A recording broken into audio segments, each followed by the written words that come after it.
Hey, what's up guys, it's Sammy, aka the Lonely Watcher, and I've just got done watching the CoD Ghosts reveal. It was live on the Call of Duty website. I kind of thought it was going to be on the Xbox, because usually I watch it with, I watched Black Ops 2 one with all my mates, and I had to watch it on my own. But anyway, you don't want to hear about that, you want to hear about exactly what we've seen happen. So I've basically written a massive list of made all notes as I went through it.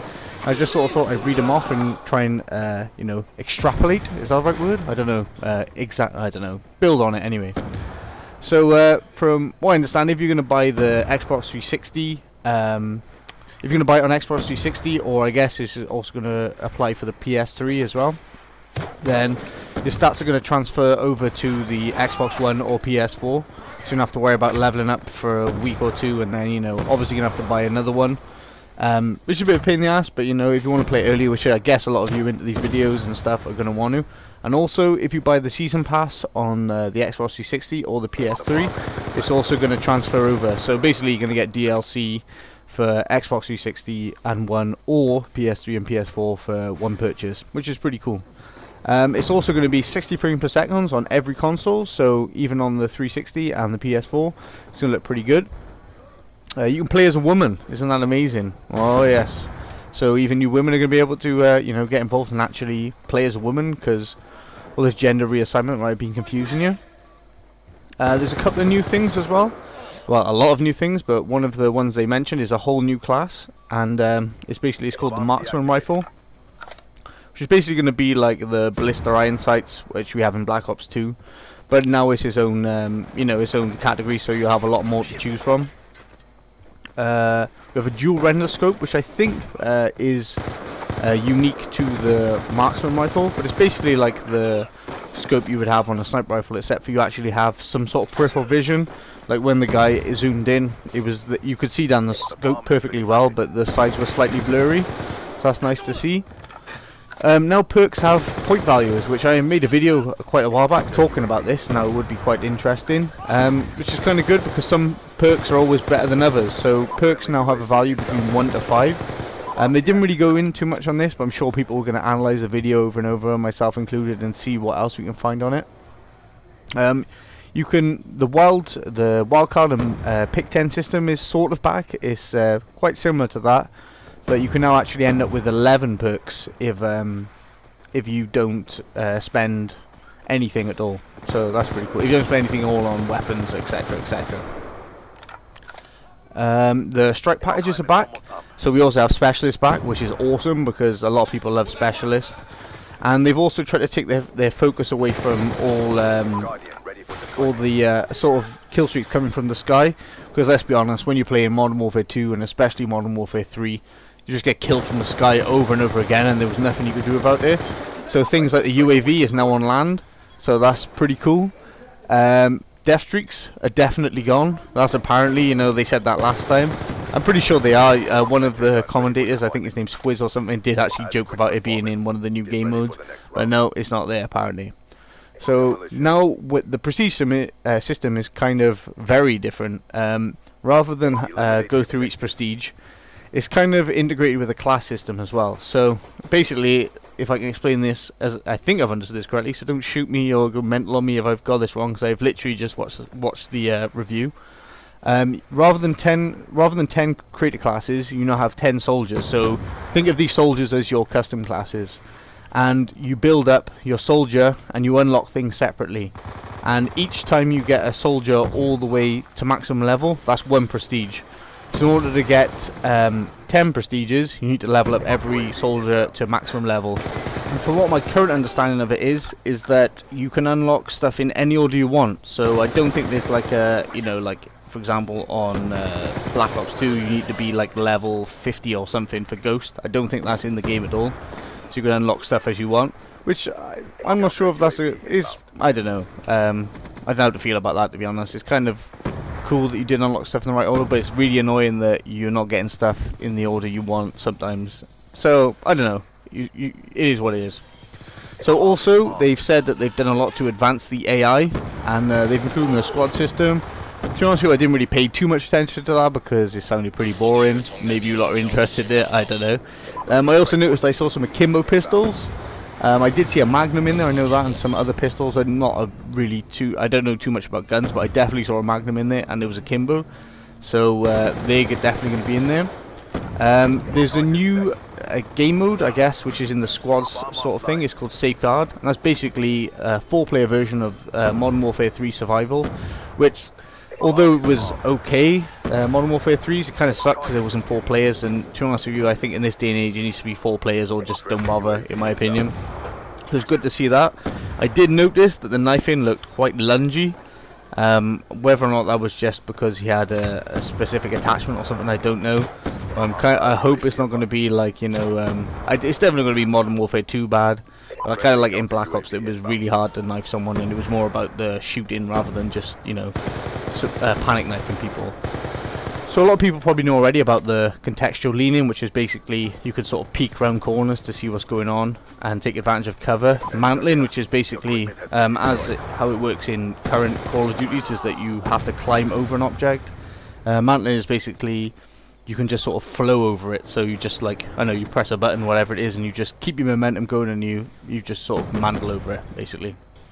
And then also we have sliding, which is sort of a little bit like drop shotting, I guess. But basically, you can slide. So you can go from a sprint, you can slide into a crouching position, and, you know, keep going, and it makes you a smaller target. And well, we don't really know how to do it, but it's kind of good, these sort of things, because they allow better players to sort of bridge the gap between, you know, the pros and the, you know, the noobs and stuff. So that's pretty good. If you know, people might complain about it, but it's going to be there like drop shot, and so it's there to take advantage of if you've got the skill to do it. And an interesting thing I thought is that teammates will automatically give callouts, as in, if, say for example, you're playing with your friend, or you're just playing with anyone who doesn't have a microphone, and their character sees someone, they'll actually shout out to you, "Oh, I just seen someone, you know, around the back of the building coming through." So even if you're playing on your own, you're still going to have some sort of, you know, squad presence, and you're going to have callouts, which is kind of good for playing on your own, and it's sort of going to bridge the gap between full parties, because when you play against a full party on your own, it's kind of a bit of a pain in the ass, because they've got a massive advantage because they can tell you they can tell each other where everyone is, so it's going to make it a lot easier to play on your own, I think, which is a good thing, to be honest. What else we got? They said they're going to be supporting competitive gaming. That's basically what they said about it. A couple more things, like I didn't say anything about a playlist.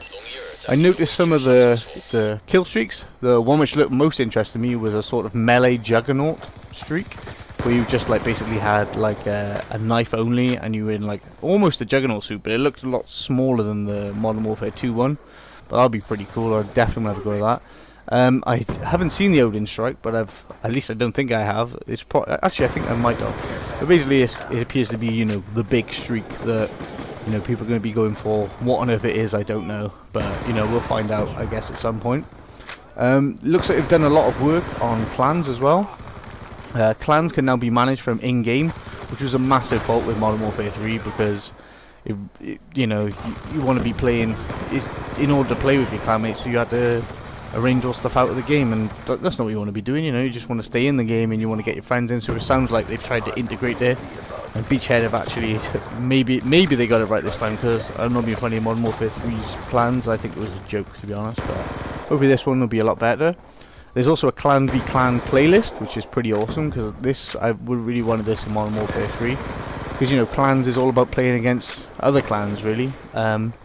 So that's interesting, and it looks like it's completely changed from the current system they got, clan ops and stuff, which is only a good thing, I think. Also, they've got the Clan Wars, which is basically for 2 weeks you fight over territories. So basically, like, you have a map, and there'll be a couple of like cities, or like an oil rig or something, and you got to fight for that. And when you do win it, then all of the people who are in your sort of clan category, sort of, as in, because I think it's sort of matchmake, so you'll be playing against people who are sort of on your skill level, which is good because you don't want to be playing against awesome people. And the best thing about this is that you can win exclusive camos and items, as in items is like helmets and stuff. Because I actually should have mentioned that earlier on, is that in the custom classes you can really sort of customize what your character looks like, which is pretty cool. So you can change, you know, the clothes you're wearing, the face, and as I mentioned, you can be a female as well. And also for the Prestige Edition, you have the choice of if you get the Prestige Edition, you get the tactical waterproof camera. And they've said it's good, but of course they're not going to say it's rubbish, so I don't know. I actually am looking at getting some sort of camera, so for once I might actually get the Prestige Edition. I have to see anyway. And also reverse breaching. Well, we don't know anything about that, but it was mentioned in a pretty funny video they did have. It did make me laugh. So anyway guys, that's pretty much the reveal. I'm going to go over it again at some point, and I'll see if there's anything I picked up on, and also try and find out what sort of weapons we got to look at, and just anything else. But this is just sort of my initial look at it, just to let everyone know quickly, for anyone who missed it. I'll put a link to the stream. It's going to be on repeat for from 12:30 PST, whatever that is, so I guess that's 8:30. For anyone to watch over if they want to. I think it's about an hour long, something like that. So it's well worth a watch anyway, so I'll put a link to that. So before I go, I actually forgot to mention some of the new game modes. The new one called Crank, which is basically a super rush heavy sort of team deathmatch, where you've all seen the film Cranked, but basically whenever you get a kill, it starts a 30-second timer, and you've got to try and get a kill, and as the timer goes down you get faster, you aim down sight faster, so you basically, you know, just get more and more pumped of adrenaline. You keep going, so this is going to suit rush heavy players. Sounds kind of good because it's I'm not really a big fan of kill confirms, because you have to basically run at tag, which are quite often in the open in bad positions, and your teammates go and grab them, and I just don't really like it that much. But it sounds like it could be quite interesting to play, and you get perks as you go through it, so I guess there's none of your own perks involved in this one. There's also another one which I'm really quite interested in. It's called Search and Rescue, which is basically it's a take on Search and Destroy, which sort of meets Kill Confirmed. And we've been asking, you know, we really need another game mode where there's no respawns, and looks like we got it. But basically, when you die, you drop a token, kind of like a Kill Confirmed token, and the enemy has to try and grab the token to make sure that you can't respawn, or a teammate, if they get to the token, they can actually make you come back to life. So it's going to add, I think, a lot of strategy to sort of, you know, do I try and save my teammate? Do I risk dying in order to save my teammate, or do I just leave him? So it's I think it should be quite interesting. Of course, I imagine there's going to be Search and Destroy. They haven't actually mentioned that, but of course there's going to be it. I also saw a mention of Team Deathmatch and Kill Confirm, but other than that we don't know anything. With no mention of Infected or anything either. There was also something called Field Operations or Field Assignments, where whenever someone would die you could pick them up. I'm not sure if this was part of the new game mode Cranked, or a part of the whole thing, but if you did get it, then you would have a care package that would drop. So not really too sure on that at the moment, but that could be interesting / annoying. We'll have to see how it goes. So anyway guys, that's pretty much everything I've learned so far, and I hope that's been interesting to you, and thank you for watching. Bye bye now. Bye bye.